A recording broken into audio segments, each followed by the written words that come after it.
Hello दोस्तों, welcome back to my channel. अगर आपने अभी तक मेरे चैनल को सब्सक्राइब नहीं किया है तो जल्दी से मेरे चैनल को सब्सक्राइब कर दें। एपिसोड 10 की शुरुआत में शाओनिंग फाइल साइन करवाने के लिए यूहंग के पास आती है और जाते हुए इसके लिए एक चॉकलेट छोड़ जाती है। इसको देखकर यूहंग मुस्कुरा रहा होता है। अब यूहंग शाओनिंग के पास आकर कहता है कि तुम ये फाइल्स चेक कर लो और इस बहाने शाओनिंग को इसकी फेवरेट ड्रिंक दे जाता है। फिर ये दोनों एक साथ ग्रोसरी करने के लिए आते हैं और इसी तरह की डेली एक्टिविटीज में दोनों एक दूसरे के साथ काफी खुश दिखाई दे रहे होते हैं। आज ऑफिस में शाओनिंग चाय बनाने के लिए गर्म पानी ले रही होती है। कितने में सिस्टर जिंग आकर सबको बताती हैं कि आज यूहंग की बर्थडे है तो HR यूहंग के लिए केक प्रिपेयर करेगा। और शाओनिंग यही सोच रही होती है कि आज यूहंग की बर्थडे, लेकिन इसको इस बारे में मालूम ही नहीं था। यही सोचते हुए गर्म पानी इसके हाथ पर गिर जाता है और यूहंग ये देख लेता है। इसलिए यूहंग शाओनिंग को अपने ऑफिस में आने के लिए कहता है। अब शाओनिंग यूहंग के ऑफिस आ जाती है और इससे पूछती है कि आज तुम्हारी बर्थडे है। यूहंग उसको बैठने के लिए कहता है और इसके हाथ पर मेडिसिन लगाने वाला होता है। ये देखकर शाओनिंग कहती है कि तुम क्या कर रहे हो, अगर हमें किसी ने देख लिया तो। यूहंग कहता है कि तुम नेचुरली एक्ट करो, फिर कोई भी नोटिस नहीं करेगा। ये कहकर यूहंग शाओनिंग के हाथ पर मेडिसिन लगाता है तो शाओनिंग कहती है कि तुमने मुझे क्यों नहीं बताया कि आज तुम्हारी बर्थडे है। मैं तुम्हारी वाइफ बनने वाली हूँ, लेकिन मुझे ये तक मालूम नहीं है कि तुम्हारी बर्थडे कब आती है। शाओनिंग कहती है कि क्या मैं बुरी वाइफ हूँ। यूहंग कहने लगता है कि मैं ये सोच रहा था कि मैं अपनी बर्थडे पर किसी के साथ केक बनाऊंगा। ये सुनकर शाओनिंग कहती है कि मैं समझ गई हूँ। अब यूहंग और शाओनिंग केक का सामान खरीदने के लिए मार्केट आ जाते हैं। शाओनिंग कॉर्न स्टार्च लेने के लिए आगे चली जाती। इतने में यूहंग को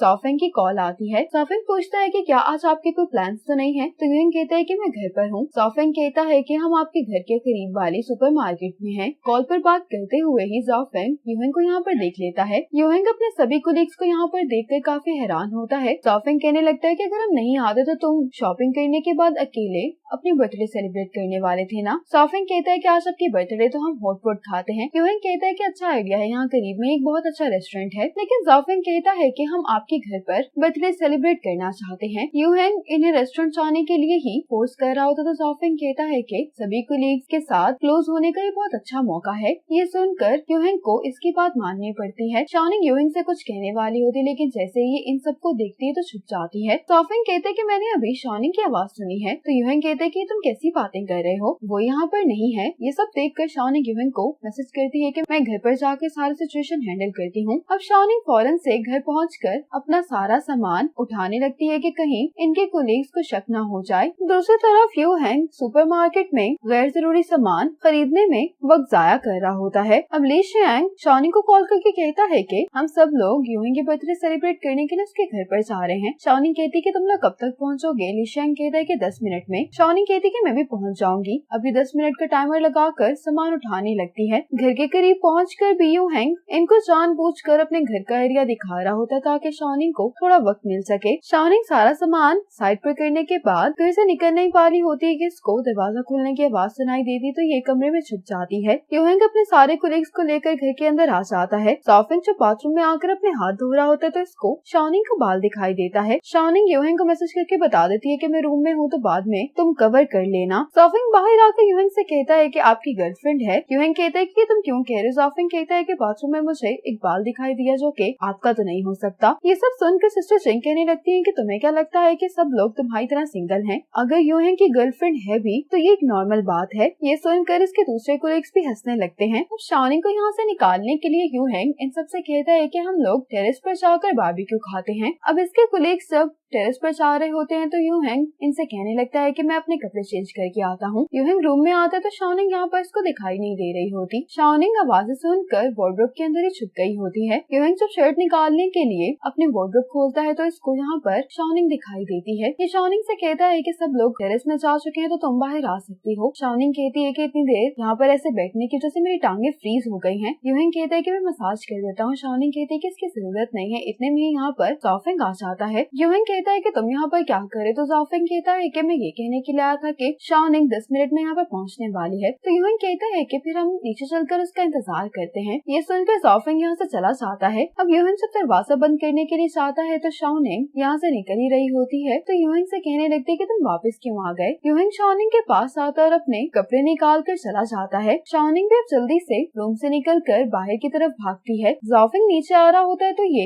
यूहंग से कहने लगता है कि मैंने अभी यहाँ पर किसी को देखा था। जब तक शाओनिंग बाहर नहीं चली जाती यूहंग इसके सामने ऐसे ही खड़ा रहता है। जब शाओनिंग यहाँ से चली जाती तो यूहेंग इसको दिखाता है कि यहाँ पर कोई भी नहीं है। सॉफेंग कहता है कि ऐसा कैसे हो सकता है, मैंने अभी यहाँ पर किसी को देखा था। इसी के साथ ही बेल बजती है। यूहेंग दरवाजा खोलता तो शाओनिंग इन दोनों से कहने लगती है कि माफ करना, मुझे आने में देर हो गई। अब शाओनिंग अपनी कोलिग्स के पास ऊपर आ जाती है। यूहेंग शाओनिंग से कहता है कि तुम मेरे बाजू ऊपर कर दो। शाओनिंग जब यूहेंग के बाजू ऊपर कर रही होती तो सिस्टर जिंग इन दोनों को बहुत गौर से देख रही होती है। फिर ये सब लोग डिनर करने के लिए बैठ जाते हैं। ली शियांग कहने लगता है कि जब से आपने हमारा डिपार्टमेंट ज्वाइन किया है तो हमारे डिपार्टमेंट की परफॉर्मेंस पहले से बहुत बेहतर हो गई है और यूहेंग को लेकर सबके दिल में जो गलतफहमी होती है वो भी दूर हो गई होती है। अब ये सब लोग यूहेंग को बर्थडे विश करते हैं। अब ये सब लोग यूहेंग से कहने लगते हैं कि क्यों ना हम लोग कोई गेम खेलें। यूहेंग कहता है कि मेरे पास चेकर है। शोले कहता है कि मैं जाकर ले आता हूँ। शोले यूहेंग के कहने पर स्टोर रूम से एक बॉक्स निकाल कर ले आता है। शोले जब इस बॉक्स को बाहर लेकर आता है तो जाओफेंग इस बॉक्स को खोलता है तो इसके अंदर एक डॉल होती है। ये देखकर सभी हैरान हो जाते हैं। शोले सॉरी करने लगता है कि गलती से गलत बॉक्स ले आया है। यूहेंग कहता है कि कोई बात नहीं, आप सब लोग ये देख सकते हैं। यूहेंग सबको ये डॉल दिखाता है लेकिन ये डॉल देखकर शाओनिंग को अच्छा नहीं लगता। यूहेंग ने यहाँ पर एक नोट भी लिखा होता है कि उसकी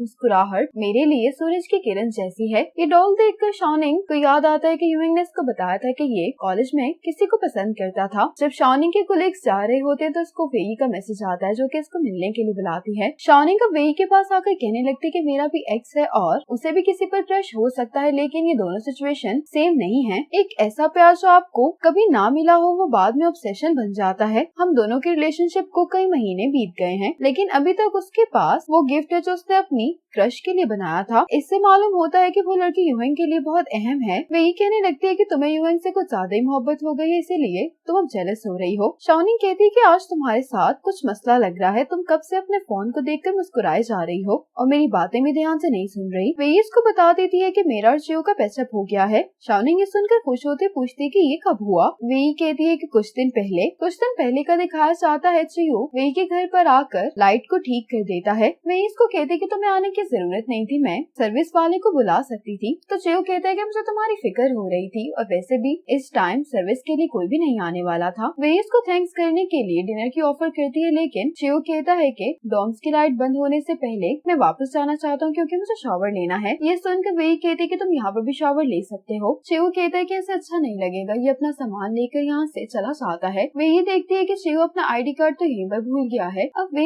इसका कार्ड वापस करने के लिए डोम आ जाती है। चियो शाओनिंग से कहता है कि तुम यहाँ पर क्या कर रही हो। वे कहती है कि तुम मेरे घर पर अपना आईडी कार्ड भूल गए थे। चियो से आईडी कार्ड वापस लेते हुए कहता है कि तुम्हें आने की जरूरत नहीं थी, मैं खुद ही आकर ले लेता। वे कहने लगती है कि ये जगह तो बहुत छोटी है। ये चियो से कहती है कि बैंक के करीब मेरे पास एक और अपार्टमेंट है, तुम वहाँ पर क्यों नहीं रह लेते। चियो कहता है कि इसकी जरूरत नहीं है क्योंकि मैं ये जॉब सिर्फ वक्ती तौर पर कर रहा हूँ। वे कहती है कि क्या मतलब। चियो कहता है कि मैं सिविल सर्विस एग्जाम देने के बारे में सोच रहा हूँ। बैंक के प्रेसिडेंट को भी इस बारे में मालूम है, इसलिए जब तक सिविल सर्विस एग्जाम की मेरी तैयारी मुकम्मल नहीं हो जाती मैं ये जॉब तब तक ही करूँगा। वे शाओनिंग को बताती है कि जब हमने डेट करना शुरू किया था तब मैंने चियो को एक सैंड पेंटिंग दी थी। चियो केयरलेस इंसान है तो मुझे लगा था कि उसने तो वो पेंटिंग कब की घुमा दी होगी, लेकिन वो पेंटिंग अभी तक चियो के पास है। वे ये कहती है कि चियो को देखकर मैं इस बात का अंदाजा लगा सकती हूँ कि वो हमारे रिलेशनशिप को लेकर काफी सीरियस है। शाओनिंग वेई और चियो के लिए बहुत खुश दिखाई दे रही होती है। शाओनिंग जब घर पर आती है तो यूहेंग इससे कहता है कि तुम अचानक वेई से मिलने के लिए क्यों गई थी। शाओनिंग इसको बताती है कि चियो और वेई का पैचअप हो गया है। यूहेंग कहता है कि ये तो काफी अच्छी खबर है। शाओनिंग उसी डोल वाली बात को लेकर अपसेट होती है तो यूहेंग इससे कहने लगता है कि तुम क्या सोच रही हो। शाओनिंग इससे कहती है कि मैं तुमसे एक सवाल पूछना चाहती हूँ। यूहेंग कहता है कि पूछो। शाओनिंग कहती है कि तुमने मुझे अपनी बर्थडे के बारे में इसलिए नहीं बताया क्योंकि तुम किसी और के साथ अपनी बर्थडे सेलिब्रेट करना चाहते थे। यूहेंग कहता है कि मेरी मॉम के अलावा बहुत कम लोगों को मेरी बर्थडे के बारे में मालूम है। पहले पास्ट में मैं अपनी बर्थडे अपने पेरेंट्स के साथ सेलिब्रेट किया करता था, लेकिन जब से मेरी मॉम बीमार हुई है तो मैं बहुत कम ही अपनी बर्थडे सेलिब्रेट करता हूँ। अगर ये तुम्हारे लिए इतना ही अहम है तो हम हर साल मेरी बर्थडे मिलकर सेलिब्रेट किया करेंगे। ये सुनकर शाओनिंग अपने आप से कहने लगती है कि कसूर तो मेरा है, मैंने यूहेंग से कभी उसकी बर्थडे के बारे में पूछा ही नहीं। मुझे लगा था कि मैं और यूहेंग एक दूसरे के करीब हो गए, लेकिन मुझे लगता है कि अभी भी हम दोनों के दरमियान फासला है। शाओनिंग कहती है कि मुझे तुम्हारे लिए गिफ्ट खरीदने का वक्त नहीं मिला, तो तुम बताओ कि तुम्हें गिफ्ट में क्या चाहिए। यूहेंग इससे कहता है कि मैं तुम्हें सोच कर बताऊंगा। शाओनिंग कहती है कि ठीक है। ये कहकर ये अपने रूम में चली जाती है। शाओनिंग अब ये सोचने लगती है कि हम दोनों के दरमियान इतना सब कुछ हो गया है, उसके बावजूद यूहेंग अभी तक अपने उस क्रश को नहीं भूल पाया। दूसरी तरफ यूहेंग इसी डॉल को देख रहा होता है। यूहेंग अपनी और शाओनिंग के की पिक्चर को फोटो फ्रेम में लगा लेता है। यूहेंग इस तस्वीर को देखते हुए कहता है कि तुम मुझे पहले ही वो तोहफा दे चुकी हो जो मुझे सबसे ज्यादा चाहिए था। आज यूहेंग अपने साथ ऑफिस में इनकी नई कुलीग को लेकर आता है जिसका नाम तेंग्यू होता है। ये सबसे अपना इंट्रोडक्शन करवाते हुए कहने लगती है कि पहले मैं लॉबी मैनेजर हुआ करती थी, अब मैं आप लोगों के साथ काम करने वाली हूँ। तेंग्यू यूहेंग को इसका नाम लेकर बुलाती है और कहती है कि तुम ये भूल गए हो। ये सुनकर सभी कुलीग्स हैरान होते हैं कि ये यूहेंग को इस तरह से क्यों बुला रही है। यूहेंग इसको कहता है कि तुम मेरे ऑफिस आओ। अब ली शियांग गॉसिप लेकर ज़ोफेंग के पास आ जाता है। कहने लगता है कि मैंने सुना है कि तेंग्यू और यूहेंग कॉलेज में एक साथ थे और ये बात कह रहे होते हैं कि शायद ये दोनों एक दूसरे को पसंद करते हैं। ये बातें सुनकर शाओनिंग अपसेट हो जाती है। ज़ोफेंग कहता है कि मैंने सुना है कि तेंग्यू के डैड इस शहर की एक बहुत बड़ी कंपनी के सीईओ हैं और उसके डैड की कंपनी दायरू के साथ बिजनेस भी करती है। ईशियांग कहता है कि इतना अच्छा बैकग्राउंड होने के बावजूद वो हमारे डिवीजन में काम करने के लिए क्यों आई है। यूहेंग भी से ये सवाल पूछ रहा होता है कि तुम्हारा जो एजुकेशन बैकग्राउंड है उसके साथ तुम आसानी से कोई और डिपार्टमेंट भी ज्वाइन कर सकती थी। तेंग्यू कहते कि मुझे लगता है कि मैं यहाँ पर ज्यादा ग्रो कर सकती हूँ। शूली कहने लगते हैं कि क्या यही तो वो लड़की नहीं है जिसको यूहेंग पसंद करता है। शाओनिंग भी इनकी बातें सुन रही होती है। शाओनिंग तेंग्यू को देखते हुए कहती है कि इसका हेयर स्टाइल बिल्कुल उस डॉल जैसा है। तेंग्यू जब यूहेंग के ऑफिस से जा रही होती है तो यूहेंग से कहती है कि मैंने ये डिपार्टमेंट सिर्फ अपनी ग्रोथ के लिए ज्वाइन नहीं किया। यूहेंग इसके बात समझ जाता है। ये कहने के बाद तेंग्यू यहाँ से चली जाती है। अब दिखाया जाता है कि कॉलेज के टाइम में यूहेंग ने ये डॉल खुद बनाई थी। इस शॉप की ऑनर कहने लगती है कि क्या तुम इस लड़की को पसंद करते हो। यूहेंग कहता है कि उसकी बर्थडे आने वाली है। यूहेंग इस डॉल को बनाते हुए काफी खुश दिखाई दे रहा होता है। इसी मोमेंट पर एपिसोड 10 खत्म हो जाती है।